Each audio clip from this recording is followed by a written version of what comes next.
Maganda po ay mga kamanlalakbay, ito si Brother Ivan Panganiban at narito po tayo sa makasaysayang simbahan po ng San Vicente de Paul Parish dito po sa San Marcelino Street sa Ermita, Manila. Ito po ang kauna-unahan po na simbahan na idinalaga po kay San Vicente de Paul, ang patron po ng Congregation of the Mission o mga Vincentians na nangangalaga sa simbahan na ito. Ito po ay tinatag po bilang isang parokya noong 1909 at ito po simbahang nakikita natin sa likod ay naitatag po noong 1913.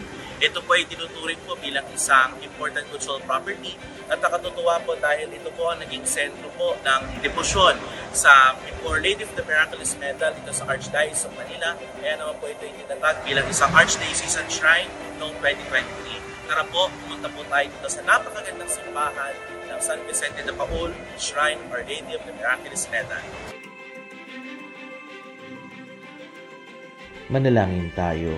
O Birheng Ina ng Diyos, Mariang Kalinis-linisan, iniaalay namin ang aming sarili sa sagisag mong Birhen ng Medalya Milagrosa. Nawa ang medalyang ito ay maging tanda ng aming pag-ibig at lagi ng pagpapagunita ng tungkulin namin sa iyo. Nawa sa pagsusuot namin ito, makamit namin ang iyong pagkakandili at mapasailalim sa biyaya ng mahal mong anak. O higit na makapangyarihang Birhen, Ina ng aming manunubos, ilapit mo kami sa iyo sa lahat ng sandali, pagkaloob mo sa amin ng biyaya at matiwasay na kamatayan upang sa pag-iisa sa iyo ay tamasahin namin ang kaligayahang walang hanggan. Amen.